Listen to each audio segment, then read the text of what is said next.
어느 한 사람이 옆에 있는 자기의 아는 사람들에게 앞으로 자기가 심각한 다이어트를 하겠다고 선포를 했습니다. 그런데 어느 날 보니까 일하는 직장에 큰 그 도너츠 박스 하나를 가지고 나타났습니다. 주위에 있는 사람들이 다이어트 하겠다는 사람이 도너츠 박스가 뭐냐고 핀잔을 줍니다. 그때 그분이 이렇게 얘기합니다. 오늘 아침에 출근하려고 집을 나오는데 이 쇼핑몰 근처에 있는 도너츠 샵에서 냄새가 너무 좋게 나더라는 겁니다. 그래서 기도했답니다. 하나님, 그쪽에 들려서 주차장에 자리가 있으면 하나님이 도너츠를 사라는 걸로 제가 인정하고 도너츠를 사오고, 그렇지 않다면 하나님 뜻이 아닌 줄 알겠습니다. 그리고 나서 주차장을 8번 돌았답니다. 그리고 도너츠를 사왔다고 합니다. 오늘 제가 여러분들에게 나누고 싶은 하나님의 말씀은 유혹에 관한 말씀입니다. 우리는 지난 몇 주 동안 믿음의 시련에 관한 말씀을 함께 나눴습니다. 1절부터 12절까지 말씀은 이 시련에 관한 말씀이라면 오늘 13절부터 18절까지 말씀은 바로 이 유혹, 템테이션에 관한 말씀입니다. 이 유혹이 없는 사람은 아무도 없습니다. 이 유혹도 시련과 같이 우리 모두에게 노출되어져 있습니다. 유혹에는 면역이 없습니다. 우리는 누구나 다 이 유혹의 문제를 가지고 있습니다. 믿음의 시련 가운데 우리가 어떻게 승리해야 하는가, 성숙한 성도의 모습을 야고보서를 통해서 하나님 우리에게 가르쳐 주신 것처럼 오늘 성경은 말씀을 통해서 우리가 당하는 유혹 가운데 어떻게 이길 수 있는가, 유혹 가운데 승리할 수 있는 성숙한 성도의 모습을 말씀하고 있습니다. 오늘 말씀을 통해서 주시는 영적인 4가지 진리를 함께 나눠보고자 합니다. 어떻게 유혹 가운데 이길 수 있습니까? 오늘 첫 번째로 오늘 말씀은 우리에게 말씀합니다. 내 욕심이 문제인 것을 기억하십시오. 오늘 본문에 있는 말씀 13절입니다. 사람이 시험을 받을 때에 내가 하나님께 시험을 받는다 하지 말지니 하나님은 악에게 시험을 받지도 아니하시고 친히 아무도 시험하지 아니하시느니라. 그렇습니다. 우리가 유혹을 당할 때, 그리고 유혹에 실패할 때, 유혹에 빠졌을 때 우리는 하나님을 원망합니다. 우리는 우리의 잘못보다는 무엇인가 우리로 하여금 그 유혹에 빠지게 한 유혹의 근원을 생각하고 그 유혹의 근원으로 때로는 하나님에 대한 원망을 할 때가 많습니다. 가장 대표적인 예가 창세기 3장에 나오는 아담의 이야기입니다. 아담이 선악과를 먹고 창피해서 수치 가운데 주 앞에 숨었다고 말씀합니다. 하나님이 아담아 어디 있느냐라고 말씀하시면서 내가 선악과를 먹었느냐라고 묻습니다. 아담이 3장 12절에 이렇게 말씀합니다. 하나님이 주셔서 나와 함께 하신 여자, 그가 그 나무 열매를 내게 주므로 내가 먹었나이다. 처음에는 여자를 이야기하는 것 같습니다. 그 여자가 주었기 때문에 문제입니다. 그런데 그게 아니라 나와 함께 하신 그 여자는 바로 하나님이 주신 자라고 이야기합니다. 좀 더 맞게 설명을 한다면 아마 아담은 이렇게 이야기하고 있는 것 같습니다. 하나님, 나 혼자 있을 때는 안 먹으려고 그랬거든요. 나 혼자 있을 땐 문제가 없었거든요. 그런데 왜 그 여자를 내게 주셔서 여자 때문에 내가 그 선악과를 먹었다고 이야기합니다. 그 여자는 불과 얼마 안 돼서 내 뼈 중에 뼈요 살 중에 살이라고 그렇게 좋아했던 여자인데 한순간에 하나님이 주신 그 여자 때문에 라고 이야기하면서 여자와 하나님을 공격하고 원망하는 모습을 우리는 보게 됩니다. 그렇습니다. 우리가 시험에 빠질 때, 유혹에 빠질 때 하나님을 원망할 때가 있습니다. 우리의 유혹의 그 근원을 하나님께 돌릴 때가 있습니다. 우리는 이렇게 이야기합니다. 하나님께서 허용하지 아니하셨다면 내가 이런 유혹에 빠지지 않았을 텐데, 모든 것들을 주관하시고 관리하시고 다스리시는 전능하신 하나님께서 왜 내가 시험에 들도록 유혹에 빠지도록 허용하셨는가? 라고 이야기합니다. 때로는 환경의 문제를 가지고 하나님을 원망하기도 합니다. 하나님이 그때 그 장소에 내가 가지 않도록 해주셨다면 내가 그 문제가 없었을 텐데, 내가 그 사람을 만나지 않도록 했었더라면 내가 이런 유혹에 빠지지 않았을 텐데, 하나님께서 그 상황을 허락하시지 않았더라면 이 문제가 없었을 텐데 라고 이야기하면서 우리는 환경을, 그 장소를, 그 사람을, 그 상황을 하나님께 원망하는 모습을 보이기도 합니다. 조금 더 근본적인 원망도 있습니다. 그것은 바로 이런 겁니다. 하나님, 왜 나를 이토록 약하게 만드셔서 이런 유혹 가운데 견딜 수 없도록 만드셨습니까? 또는 이렇게 표현하기도 합니다. 왜 내게 이런 본능이, 이런 욕망을 너무 강하게 주셔서 나로 하여금 핸들할 수 없는 상황까지 만드셨습니까? 우리는 이런 이야기를 하면서 그 유혹의 근원을 하나님께 돌리게 됩니다. 성경은 바로 그 문제를 말씀하고 계십니다. 그리고 우리에게 말씀합니다. 우리가 유혹을 받을 때 하나님께 유혹을 받는다 하지 말지니 하나님은 유혹하지도 아니하시고 유혹을 받지도 아니하신다고 말씀합니다. 그렇습니다. 하나님은 전능하신 하나님이십니다. 거룩하신 하나님이십니다. 죄가 없으시고 실수가 없으시고 완전하신 하나님이십니다. 유혹하지도 유혹을 받지도 않으신다라고 성경은 분명하게 말씀하고 계십니다. 그래서 잠언 19장 3절은 말씀합니다. 사람이 미련함으로 자기 길을 굽게 하고 마음으로 여호와를 원망하느니라. 자, 그렇다면 우리 유혹의 근원이 하나님이 아니라면 우리는 어떻게 이 유혹에 빠지게 됩니까? 14절에 유혹의 근원을 성경은 설명합니다. 14절 말씀 같이 읽겠습니다. 시작. 오직 각 사람이 시험을 받는 것은 자기 욕심에 끌려 미혹됨이니. 오늘 성경은 우리에게 말씀합니다. 유혹은 하나님에게서 나온 것이 아니라 각 사람의 욕심이 끌려 미혹되었다라고 말합니다. 이 욕심이란 단어를 원어 본문에 보니까 악한 욕심이라고 이야기해놨습니다. 그래서 영어 성경에도 evil desire라고 번역해 놓았습니다. 악한 욕심이 끌려서 미혹게 된다고 이야기합니다. 그래서 유혹에 빠지는 것이라고 성경은 설명합니다. 이 미혹이란 단어도 낚시할 때 사용되는 단어입니다. 우리가 흔히 알고 있는 미끼라는 단어에 사용합니다. 이 미끼, 베이트라는 단어는 아주 이쁘고 좋은 것을 이야기합니다. 아름답습니다. 정말 미혹해 할 만큼 우리의 마음을 움직일 만한 것들을 가지고 있습니다. 이것만 있으면 행복할 것 같습니다. 이것만 해보면 기쁠 것 같습니다. 이것만 가질 수 있다면 만족할 수 있을 것 같습니다. 그것을 생각합니다. 마음이 움직입니다. 미혹해 되는 미끼처럼 우리를 매혹하는 것을 이야기합니다. 그 미혹되는데 뭐에 끌리냐면은 바로 악한 욕심에 끌린다라고 성경은 말씀합니다. 이 끌린다는 단어도 낚시할 때 사용하는 단어입니다. 저는 낚시를 잘 하지는 못하지만 어쩌다 한번 저희 가족과 함께 낚시를 나가면 고기가 많다는 데 가도 하나도 못 잡을 때가 참 많습니다. 고기가 아무리 많아도 잘 잡지 않으면 고기를 잡을 수 없습니다. 미끼를 잘 써야 합니다. 낚시하는 분 이야기를 들어보면 좋은 미끼를 던져놓고 기다립니다.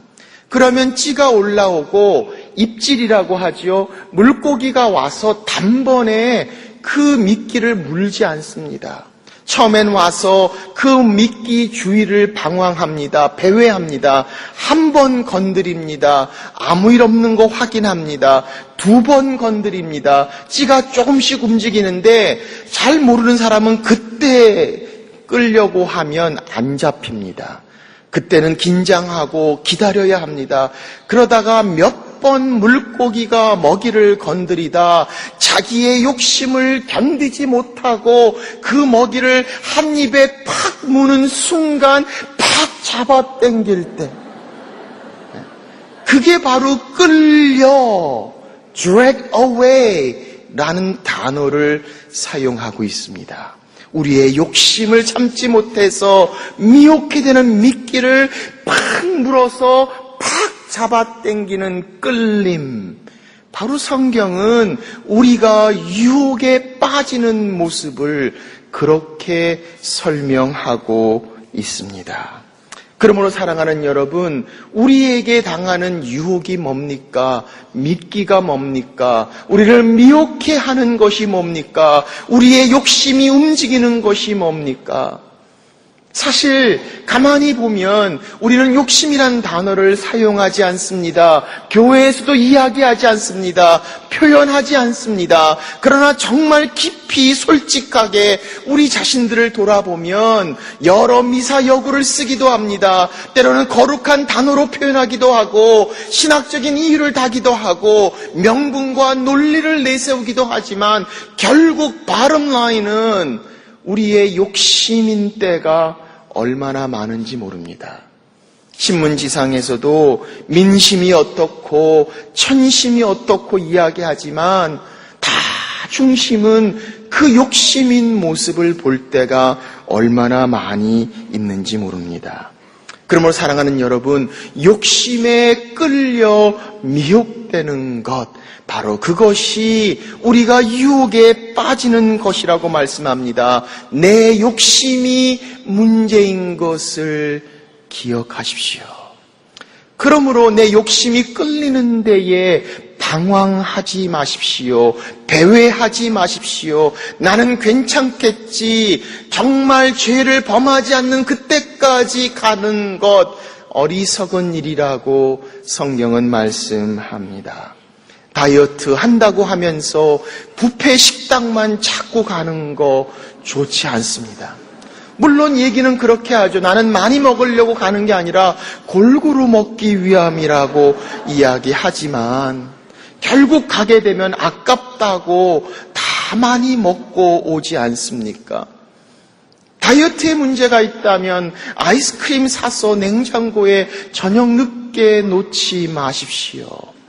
내가 말에 문제가 있고 남의 이야기를 좋아한다면 그걸 좋아하는 사람들과 친하게 지내지 마십시오. 내가 재정에 돈에 문제가 있다면 모임이나 회 가운데 회계나 재정부 맡겠다고 자원하지 마십시오. 내가 주위에 내 욕심에 끌려 미혹될 수 있는 것, 때로는 그것이 내가 좋아하는 것이지만 조심해야 함을, 왜냐하면 내 욕심이 바로 문제가 되기 때문입니다. 자, 그렇다면 두 번째, 우리는 유혹의 결과를 기억하십시오. 15절과 16절의 말씀입니다. 욕심이 잉태한 즉 죄를 낳고 죄가 장성한 즉 사망을 낳느니라. 내 사랑하는 형제들아 속지 말라.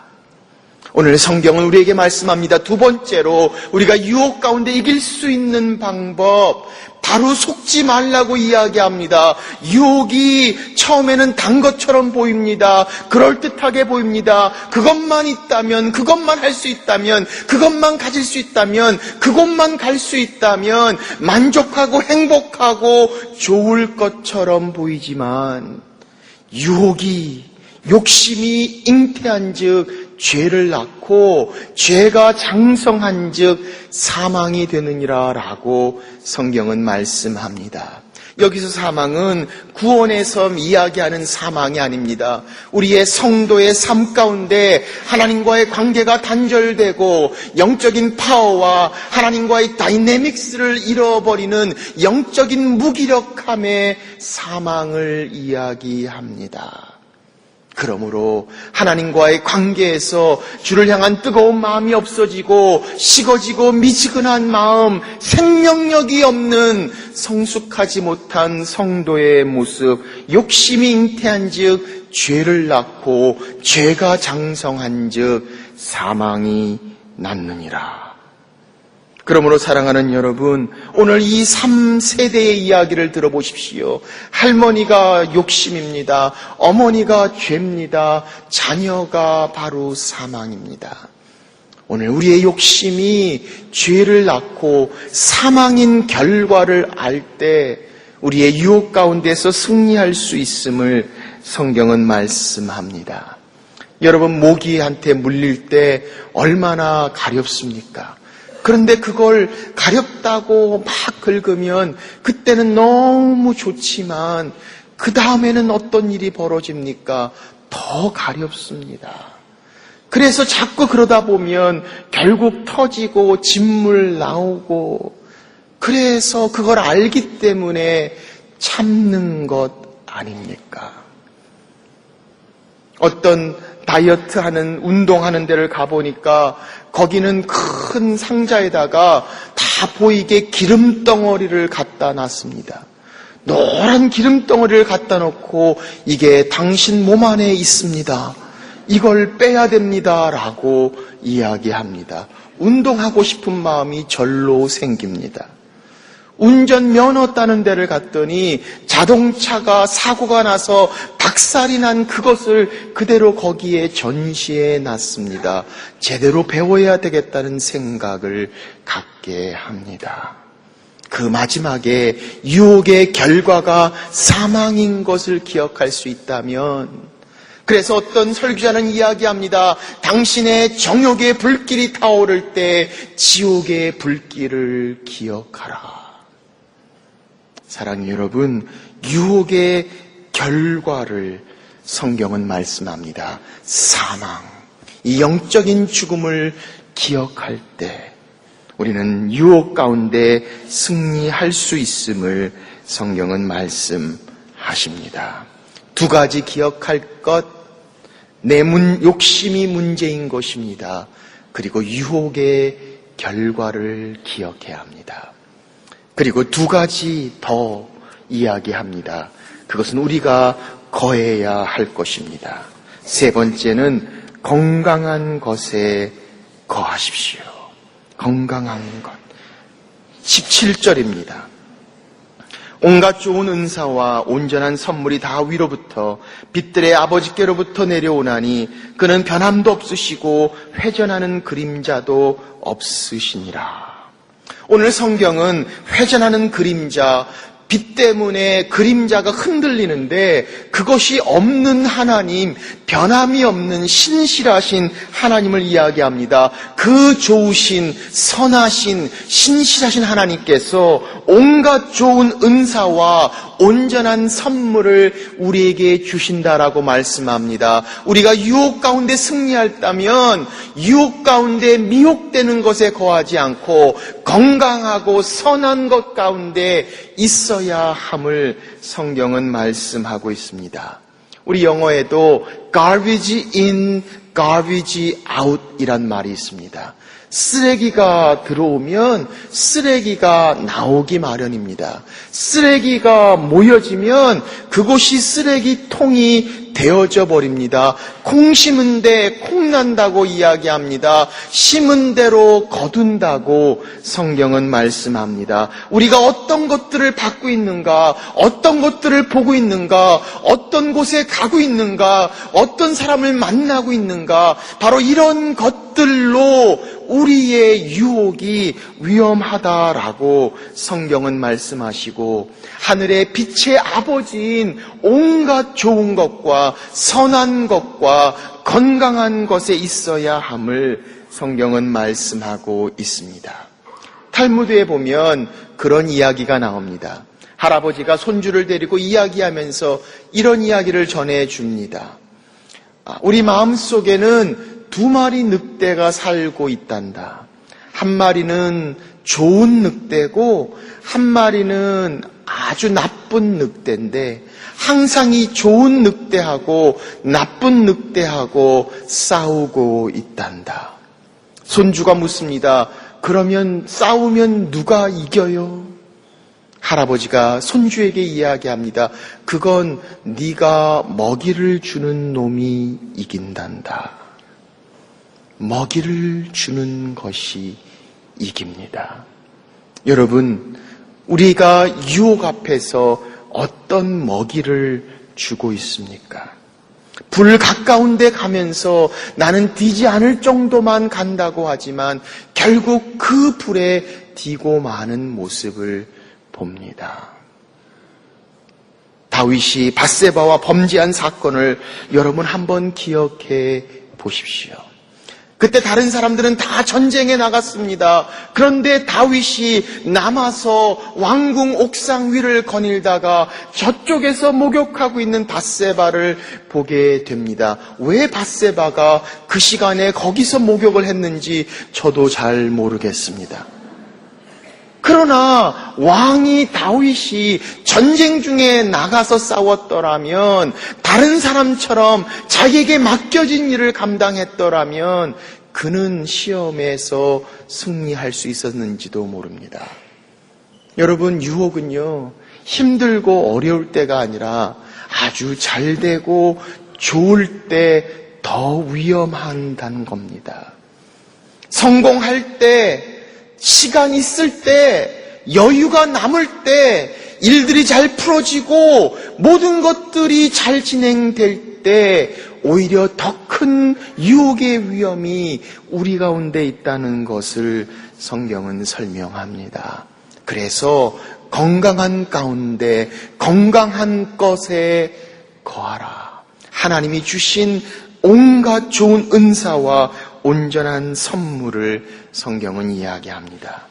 그래서 빌립보서 4장 8절은 우리에게 이렇게 권면하십니다. 형제들아, 무엇에든지 참되며 무엇에든지 경건하며 무엇에든지 옳으며 무엇에든지 정결하며 무엇에든지 사랑받을 만하며 무엇에든지 칭찬받을 만하며 무슨 덕이 있든지 무슨 기림이 있든지 이것들을 생각하라. Garbage in, garbage out. 생각이 행동을 만듭니다. 행동이 습관이 됩니다. 습관이 성품이 됩니다. 성품은 우리의 인생을 좌우하기 때문입니다. 오늘 성경은 건강한 것에 거하라고 말씀합니다. 마지막 4번째, 진리의 말씀에 거하십시오. 18절 말씀입니다. 18절 같이 보겠습니다. 시작. 그가 그 피조물 중에 우리로 한 첫 열매가 되게 하시려고 자기의 뜻을 따라 진리의 말씀으로 우리를 낳으셨느니라. 성경은 말씀합니다. 진리의 말씀으로 우리를 낳았다고 이야기합니다. 내가 멀리 있는 것 필요합니다. 나를 비우는 것도 중요합니다. 그러나 성경은 거기서 멈추지 않고 진리의 말씀으로 태어난 우리가 하나님의 말씀으로 우리를 채울 때 유혹 가운데 승리할 수 있다라고 성경은 말씀하고 있습니다. 시편 119편 9절은 말씀합니다. 청년이 무엇으로 그의 행실을 깨끗게 하리까? 주의 말씀만 지킬 따름이니이다. 9절에서 11절 말씀입니다. 내가 주께 범죄하지 아니하려 하여 주의 말씀을 내 마음에 두었나이다. 마태복음 4장에도 예수님께서 3번 시험 유혹을 당하셨습니다. 그때마다 동일하게 예수님께서 반응한 한 문장이 있습니다. 그때마다 주님 똑같이 3번 말씀하십니다. 기록되었으되 It is written 이라고 말씀하시면서 구약에 있는 성경의 말씀을 적용하시는 모습을 우리는 보게 됩니다. 사랑하는 여러분, 그래서 우리가 하나님의 말씀을 우리를 채울 때 비로소 유혹 가운데 이길 수 있음을 말씀합니다. 유혹이 오면 그때 해야지, 그때 늦었거든요. 우리의 삶 가운데, 그래서 우리가 목장교회에 나가고 하나님 말씀을 공부하고 큐티를 하고 하나님과의 교제 가운데 있는 이유가 바로 거기에 있습니다. 오늘 여러분 가운데 그런 하나님의 말씀 앞에 나감이 없다면 목장교회를 찾으십시오. 우리가 가지고 있는 많은 좋은 성경 공부를 통해서 하나님 말씀으로 나를 채우지 않으면 우리는 유혹 가운데 결코 승리할 수 없습니다. 이 장면을 한 주일학교 선생님이 그 애들에게 이렇게 쉽게 설명합니다. 얘들아, 우리 안에는 아담이 살고 있고 예수님이 계시단다.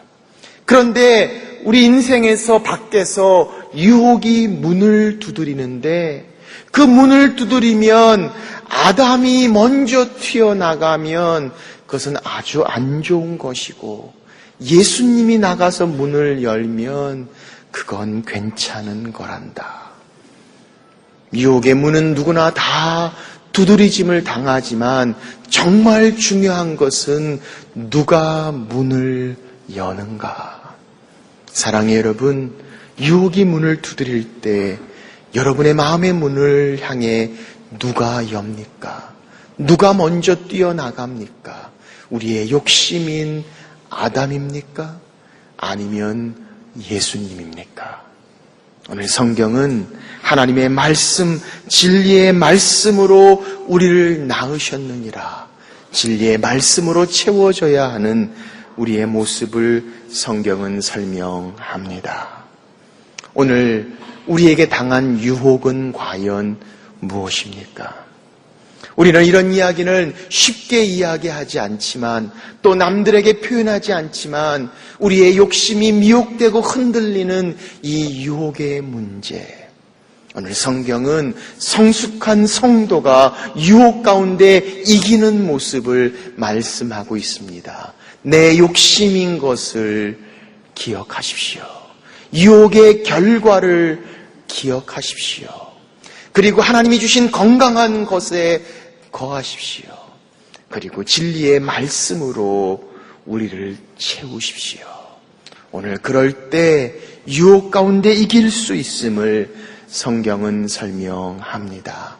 오늘 이런 귀한 은혜가 우리의 인생의 유혹 가운데 여러분과 제 삶 가운데 함께 하시기를 주의 이름으로 축원합니다.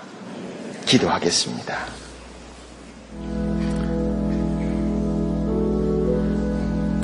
사랑의 주님, 오늘 여러 가지 모양으로 아름답게 포장하지만 결국 우리의 욕심이 문제인 것을 고백합니다. 하나님, 유혹 가운데 미혹되지 않도록 하나님의 말씀으로 우리를 채워 주옵소서. 인생의 유혹이 문을 두드릴 때마다 아담이 먼저 뛰어나가지 않도록 예수님, 우리 가운데 함께하여 주옵소서. 오늘 주님이 주신 건강한 것으로 우리를 채우게 하시고 오늘 주님 앞에 성숙함으로 우리의 유혹 가운데 승리하는 하나님의 자녀가 되도록 거룩한 신부로 주 앞에 설 수 있도록 주님 축복하여 주옵소서. 귀하신 예수님의 이름으로 기도하옵나이다. 아멘.